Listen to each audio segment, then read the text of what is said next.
From our studios this week in Orlando and Tampa, this is Green Tag Theme Park in 30. I'm Philip, and I'm joined, as always, by Scott Swenson of Scott Swenson Creative Development. It is big news this week.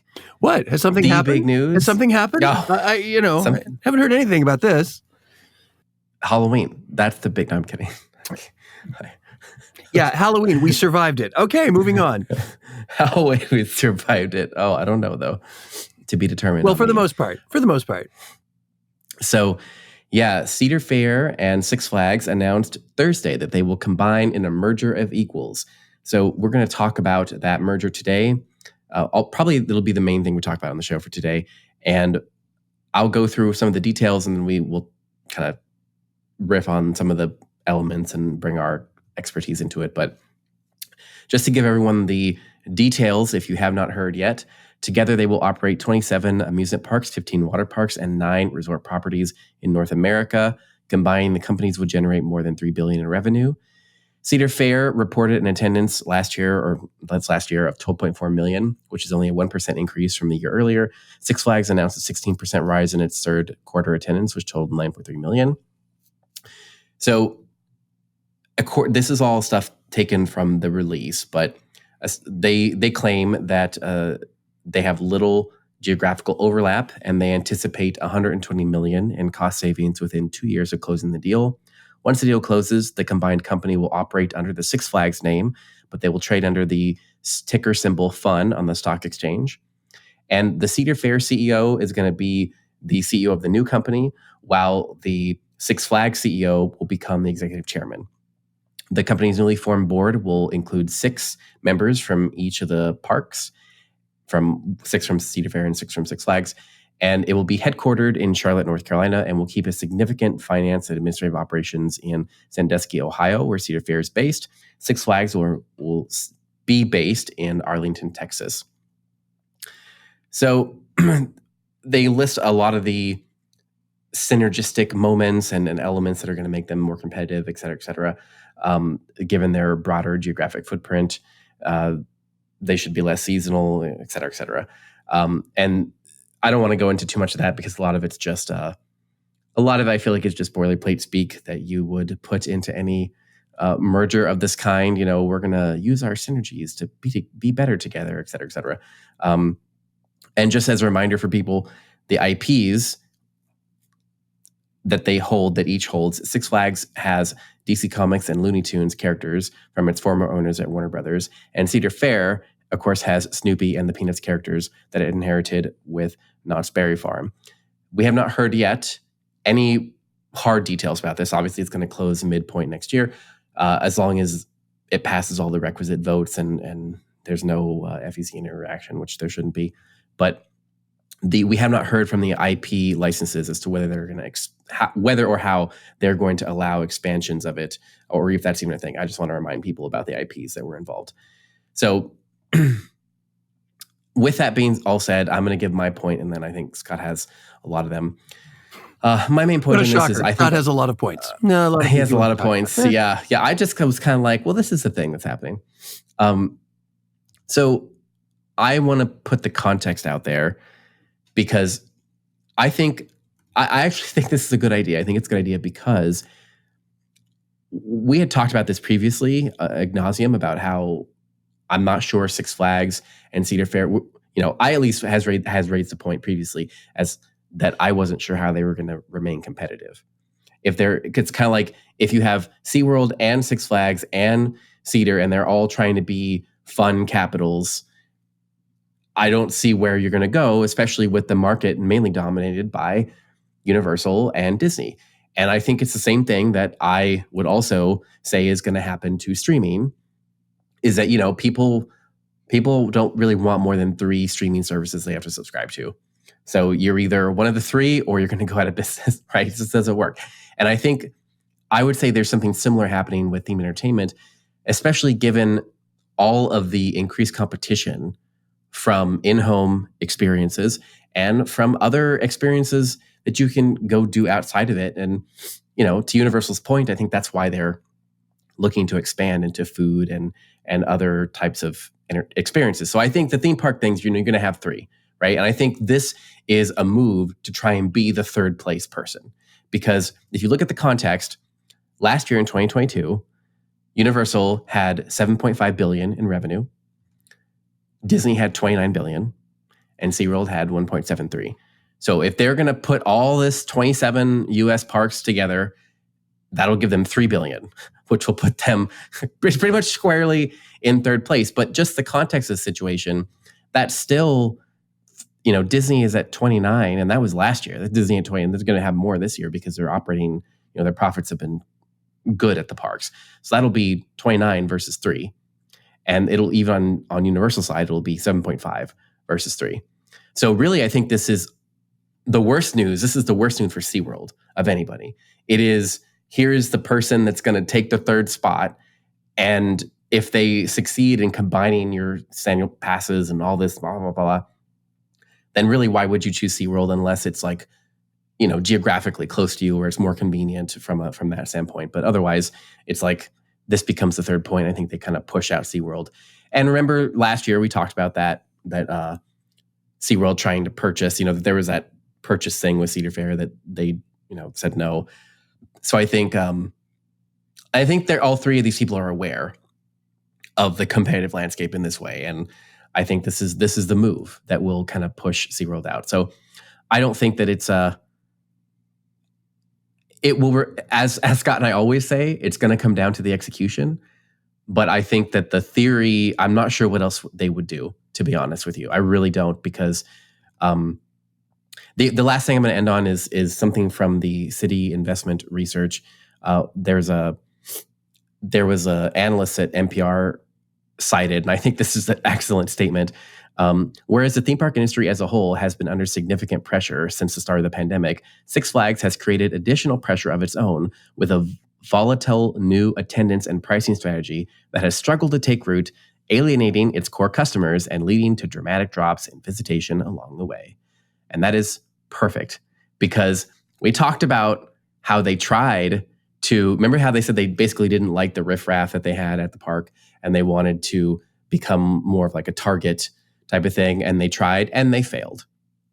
So I'm not sure what else they can do if they can't get themselves out of that target market, and I'm not sure what else they can do besides merge and try and just become a bigger server of that target market and basically become the new malls of America.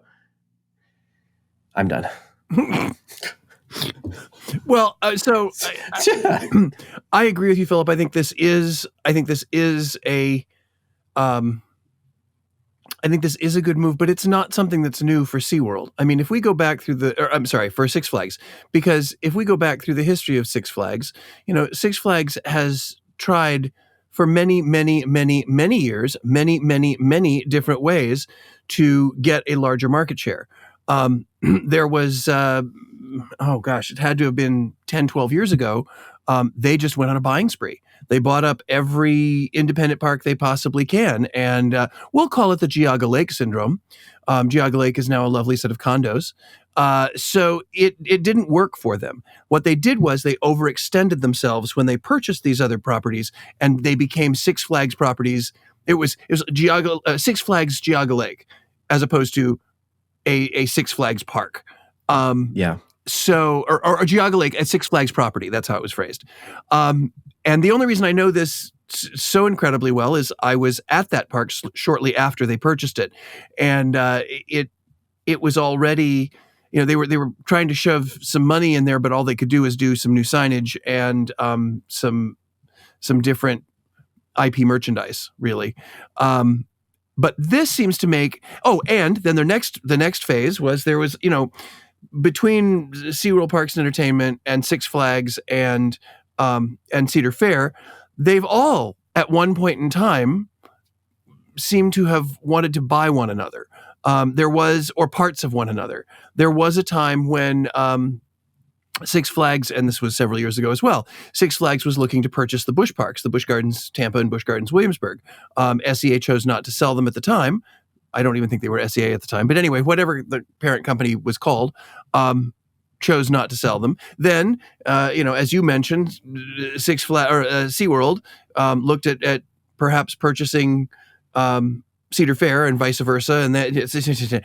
So I think this is probably the most logical and successful way of expanding market share for Six Flags and for Cedar Fair, and the fact that they've been very, very careful to refer to it as a merger of equals.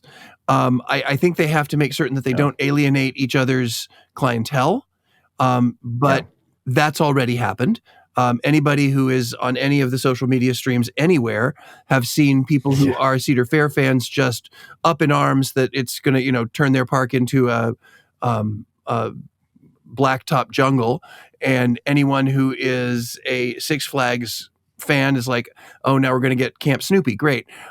So there's all kinds of, it's already throwing people for a loop. So I think the more they can show, we are going to be a merger of equals. We are going to be equal partners. I think that's going to help their client base, their guest base. The other thing that I think is really interesting about this merger, and I quite like it. If you think about it, and correct me if I'm wrong, Philip, you may have more data than I do, but with this merger, they will easily be the company that owns the most number of theme parks in North America. I don't know for sure that's true, but it sounds correct to me. Because it was Six Flags for a while, and then they sold some off. Yeah. And then I don't know where 27 is a lot. I don't know where Palace falls in there, because Palace has a lot of little tiny properties, but this seems like quite a bit when it comes to major parks. So 27 amusement parks and 15 water parks. That's a lot. I'd be hard pressed to see who has more than that. Yeah, that's a lot. I will also say that with that model, and considering that, as you mentioned earlier, Philip, they're claiming that they don't have a ton of geographical overlap, with the exception of California. That it's possible that their business model is no longer going to be, here's the destination. It goes back to really what Six Flags was originally, and that is come to our park, come to our hometown park. And if they're smart, and again, let me just point out, this is something Philip and I talked about before we started recording today. Everything we're talking about here, with the exception of what we've actually quoted from the announcement, is conjecture. It's conjecture based on our experience in the industry, based on what we've seen happen before. So, this is all just us sort of throwing darts in the dark, and hopefully we won't hit each other. But the idea here is, if they shift to that hometown park mentality, but have the pockets and the buying power of a much larger corporation, that could be a really smart business model, especially if, God forbid, we have another travel situation because of a pandemic or some sort of shutdown of travel. I mean, I remember going as far back as 9/11, when travel just stopped. I was working at Busch Gardens at the time in Tampa, and thank God we had about a 50% attendance. 50% of our attendance came from locals, because that's what kept the park alive. The destination parks really hurt when travel went down. So that may be, if this were my choice, that would be where I would dig my feet in. I would really make certain that each park that is there represents that area, and really caters to the locals, to make them so that they've always got their season passes. And when friends and family come to visit you in, the Carolinas, that you go to Carowinds, or they. And the thing that's going to help them too is Cedar Fair. So many of the Cedar Fair parks still have, like Dorney Park, for example, still has a rich history, and they need to continue to play into that. I think I agree with you on that overall. Like,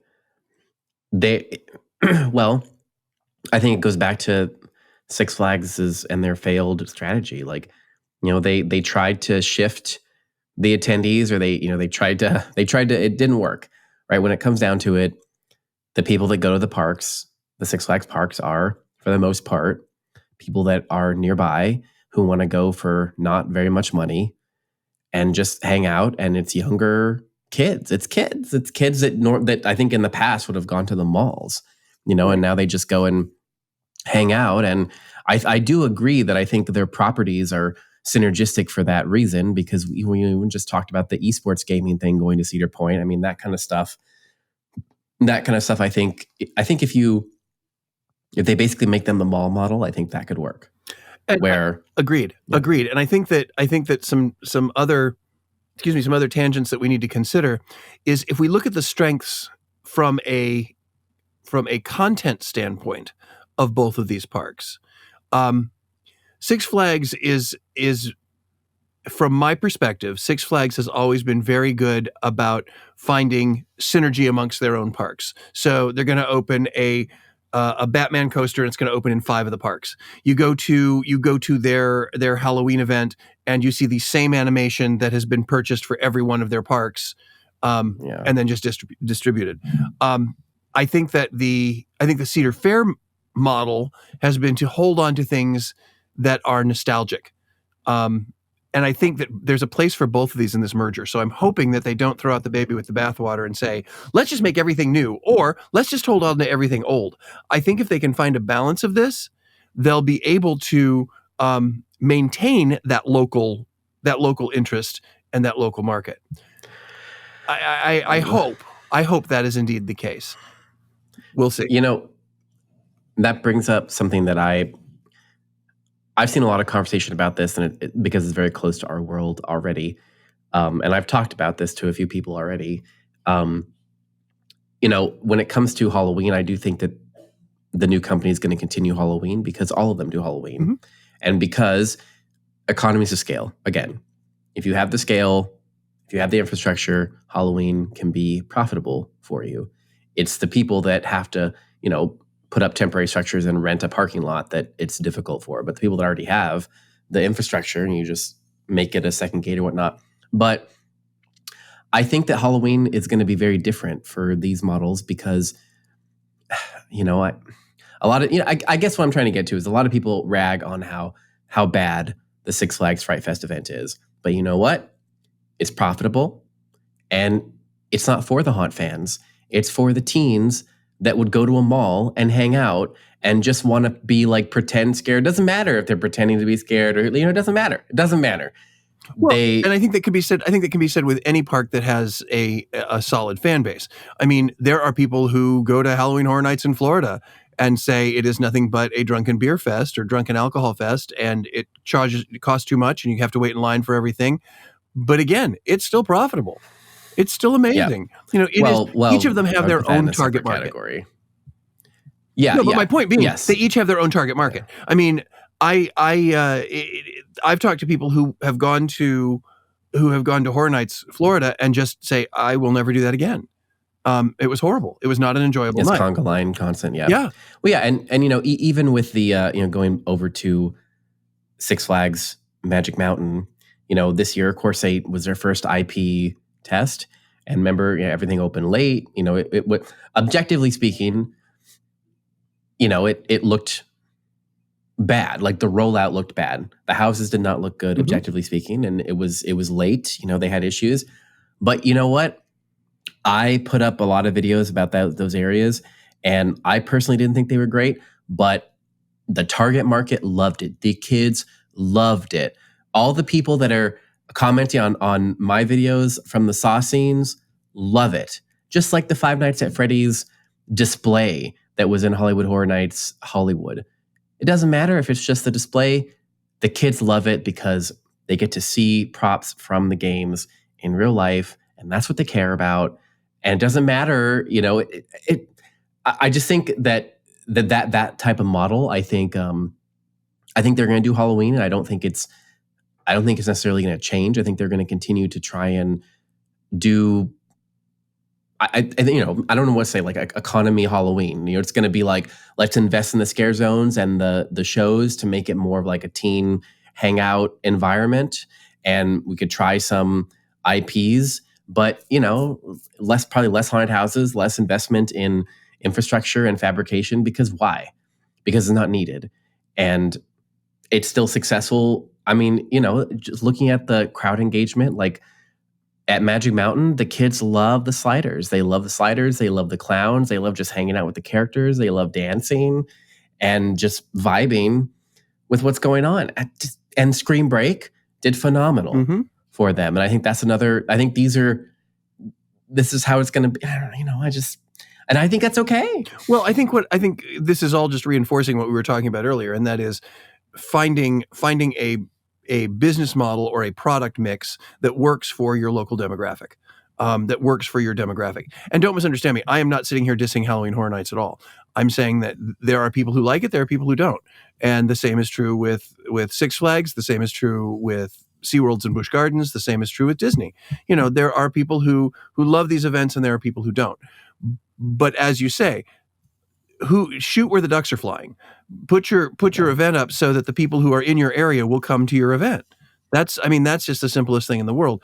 And I kind of hope, because I think part of the challenge that Six Flags has had in the past when they do their expansions or their purchases, is they have focused too much at the top of the pyramid and not enough boots on the ground. So I'm hoping that during this transition, and assuming that it all does go through, because I think it will, I hope that that they still allow the parks to keep boots on the ground and make certain that the product that the guests are actually seeing, not just the stockholders, that the product the guests are seeing is still staying top quality, is still staying, or a quality that their guests are comfortable with, because otherwise it's going to eventually turn around and screw itself over. Another interesting factor that I want to throw in here is Six Flags is within the next year. The Six Flags name or the Six Flags brand is about to get yet another international shot in the arm when the new Six Flags park opens in Saudi Arabia. And this is a massive undertaking. Granted, it is 100% funded by the public fund in Saudi. So it is licensed, but still guests are going to recognize the Six Flags name. This is what's happening. This is what's happening in the Middle East. We talked about it with SeaWorld Abu Dhabi. We talked about it with Ferrari World. We've talked about it with Warner Brothers World. But it gives a whole new international recognition to the Six Flags brand and the Six Flags name. I'm hoping that they'll be able to bank on that. And I think that may be one of, if not one of the larger, but one of the reasons they are choosing to operate under the Six Flags name. Well, the Six Flags name is way more because Cedar Fair, they don't name their stuff Cedar Fair. Correct. Everything is Six Flags, so the brand recognition is so much higher. It's much stronger, and now will be stronger internationally. Because that park is now slated to open October of 2024, and it's going to steal the world record for the tallest, fastest roller coaster. It's going to get a lot of media attention worldwide, and so I think that they may be banking on some of that as some additional, at least brand recognition. And not that Six Flags has trouble with brand recognition, but I think it will expand it to be even more international. So we'll see. I agree with all that. I think that probably was a factor as well. Yeah. You don't want to kill the Six Flags and then you have this licensing deal. But I think overall it's a good strategy. I'm not sure it will work out in the long run, right, for them, just because, it's like Six Flags and Cedar Fair, they both strike me as like minimum viable product, which is necessary for their target market, right? Mm-hmm. The target market does not have a lot of disposable income, and they're really just, going to hang out and just, it really is the worst group, objectively speaking. If you were to design a theme park, who you would want to target, it's not the group you'd want to target for sure. But that's what they have. And now they have them, they have it diversified all over the country. So, they basically were barely eking by after the pandemic. just kind of barely making it, and that strikes me as a minimum viable product park. So I think the theory is, as we've said, combine all that, get a bigger footprint, and then use your synergies to help make up some of your margin so that you can hopefully more than eke by. But I would not expect anything significant to change for any of these. Like, I kind of feel like it's going to be business as usual, because why would you? It's the same thing with the Halloween point. Like, why would you make heavy investment? It doesn't matter. It's not going to lead to a different target market coming in. It's not going to lead for them spending more money because they don't have it. So I do think that they're probably going to solidify their upsells, and solidify all of that to be synergistic across all the brand. But aside from that, I don't think much is going to change. I hope you're right. I hope you're right. I hope they don't become so focused on the changes that are happening at the top of the, like I say, at the top of the food chain, that they ignore what's happening at the bottom, that they ignore what's happening with the guests. The one thing I do want to point out, though, is, they have talked about, we've used the term synergy, and they, even in the statement, they said they anticipate $120 million in cost savings within 2 years of the closing of the deal. That's not a lot. It's not a lot, but that means, keep in mind, you've got two corporate headquarters that have parallel structure, roughly. So that means you're going to lose people. Yeah, I can't see that that's going to change. So, that's what's so funny about it, is they're like, it's even more of the MVP mentality, right? It's like, oh, if we put everything together, then we can have even less finance people. Correct. And you're like, well, that only works.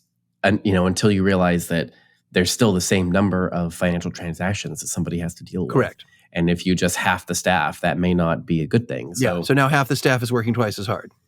Yes. Yeah. Classic Six Flags. Yep. I have a joke with my friends. They're always like, classic Six Flags, where they go to a lot more of the Six Flags parks than I do, but they're like, one person running the entire ride. Classic Six Flags. The guests have to check their own safety restraints. Classic Six Flags. Yeah. We'll see. I've not been. I'll be completely transparent. I've not been to a Six Flags park in many, many, many years. I have been to a couple of Cedar Fair parks. So I can't really speak to what's happening. I do know that many years ago, the Six Flags parks were not in the best. They were not in the same level of shape as, say, what used to be the big three. The Disneys, the Universals, the SeaWorlds, and Busch Gardens. So, but we'll see. Again, we'll see what happens. We'll see what happens. They've gotten worse. Yeah. Yeah. Well, and again, worse. I hope they continue to grow, because, I've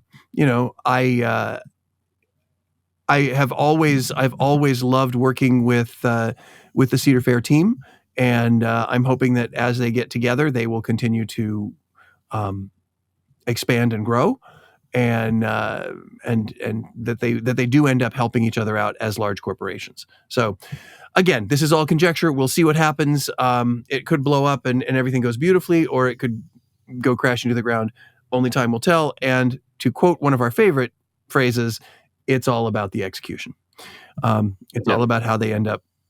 It's all about what the guest sees in the end. Yeah. So one of the things that Philip and I started talking about before we actually started recording this episode is we are coming up on another, we'll call it the other elephant in the room, and that is the IAAPA Expo. Gosh, yeah. I can't believe it's time already. I know. Well, you're in Orlando now, and then you're going back to California, then coming back to Orlando for it, correct? I need to check on my plants, Yeah. Yes, you're so very busy. You're so very busy. Well, and I'm going to be very busy during IAAPA as well. I've got 4 different sessions that I'm teaching, 2 on Monday and 2 on Thursday. But we'll get into those more details, I think, on our next episode. And then we actually may, who knows, fingers crossed, we may actually get to record an episode where Philip and I are in the same room, as opposed to different. Well, we're in the same state, at least this time. That's nice.